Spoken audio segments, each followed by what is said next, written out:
മക്കളോ ആരെങ്കിലും ഒരാള് ഭാവിയിൽ ഈ പറയുന്ന ISROയിലെ ജോലിക്ക് പോവാം, അവിടെ സയന്റിസ്റ്റ് ആയിട്ട് മാറാം, അന്ന് നമുക്ക് അഭിമാനം തോന്നാം ഈ ISROനെ പറ്റി. അല്ലെങ്കിൽ നമ്മളെ പേരൻസിന്റെ അഭിമാനം കാക്കുന്ന തരത്തിൽ നമ്മളെ സ്കൂളിൽ നിന്ന് ചിലപ്പോൾ എത്രയോ കുട്ടികളെ പോകാൻ സാധ്യതയുണ്ട്. അപ്പൊ അതും കൂടി ഞങ്ങളെ ഒന്ന് പരിചയപ്പെടുത്താണ്. ഇന്ന് വീട്ടിൽ പോയിട്ട് നിങ്ങൾ ഈ ഭുവൻ ആപ്പ് നിങ്ങളെ കുട്ടികൾക്കൊന്ന് പറഞ്ഞു കൊടുക്കുക, അവർ ഞെട്ടും, ഉറപ്പാണ്. അപ്പൊ ഇത്രയും നേരം ക്ഷമയോടെ ഞങ്ങളുടെ ക്ലാസ് കേട്ടതിന് എല്ലാവർക്കും നന്ദി. സാർ പറഞ്ഞ പോലെ ഇന്ത്യൻ സ്പേസ് റിസർച്ച് നമ്മളുടെ ഓരോരുത്തരെയും സുരക്ഷിതം ഉറപ്പുവരുത്തുന്നുണ്ട്. എല്ലാ കാര്യങ്ങളിലും അവർ ഇന്നോവേറ്റീവ്സ് ആയിട്ടുള്ള ഐഡിയാസും കാര്യങ്ങളും നമുക്ക് മുന്നിൽ തരുന്നുണ്ട്. അതേപോലെ നമ്മുടെ എല്ലാ കാര്യങ്ങളിലും അവർ ശ്രദ്ധ കൊടുക്കുന്നുണ്ടെന്ന് മനസ്സിലാക്കാൻ കഴിഞ്ഞു. ഇപ്പോൾ ഗൂഗിൾ ആപ്പ് നമ്മൾ പരിചയപ്പെട്ടു, നമ്മുടെ GHS കാരശ്ശൂർ സ്കൂളൊക്കെ നമ്മൾ കണ്ടല്ലോ. അപ്പോൾ ഇത്രയും വളരെ സേഫായിട്ട് നമ്മളെ അവരും സുരക്ഷിതമാക്കുന്നെന്ന് നമുക്ക് മനസ്സിലായി. അതുകൊണ്ട് എല്ലാവർക്കും ഇത്രയും നേരം ഞങ്ങൾക്ക് വേണ്ടി നിന്നവർക്ക് എല്ലാവർക്കും നന്ദി, നമസ്കാരം. ലോകത്താണ്, ശാസ്ത്ര പുരോഗതിയുടെ ലോകത്താണ്. കാലത്തിനനുസരിച്ച് നമ്മൾ മാറ്റങ്ങൾ ഉൾക്കൊണ്ടുകൊണ്ട് ശാസ്ത്രത്തിൻ്റെ കൂടെ സഞ്ചരിക്കുകയാണ്. ലോകത്തിന് തന്നെ മാതൃകയായി നമ്മുടെ രാജ്യം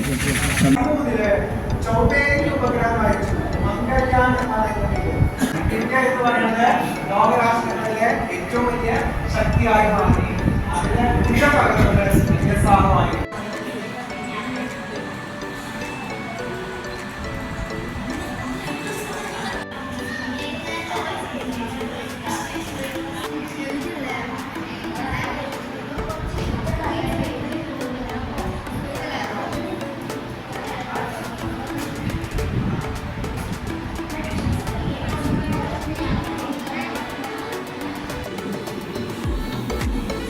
And just for reference, that's one city station. This one's another. I'll click here.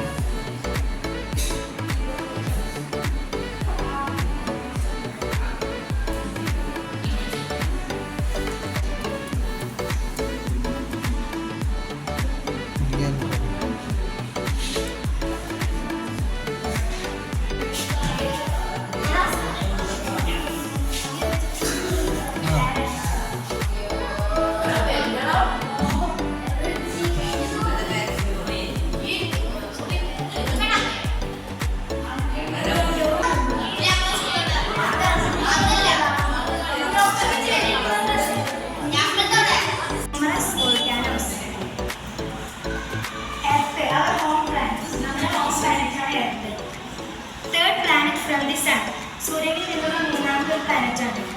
Average distance 149. ഞാൻ ഇവിടെ പറയാൻ പോകുന്നത് ISROയുടെ സെമിനാറാണ്.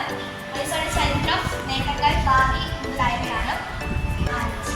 ഇന്ത്യയുടെ ബഹിരാകാശ മനുഷ്യരാശിയുടെ സേവനം.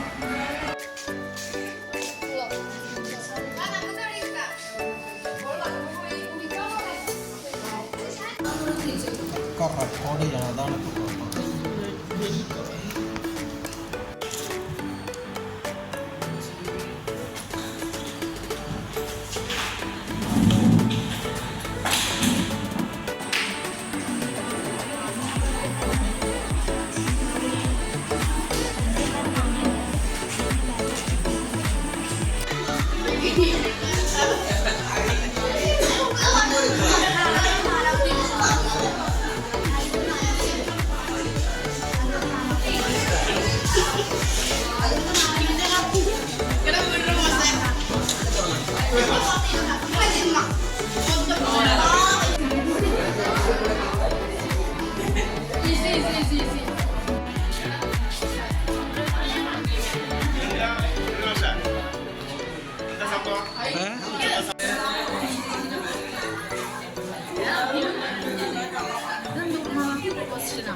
Bangku kumpul.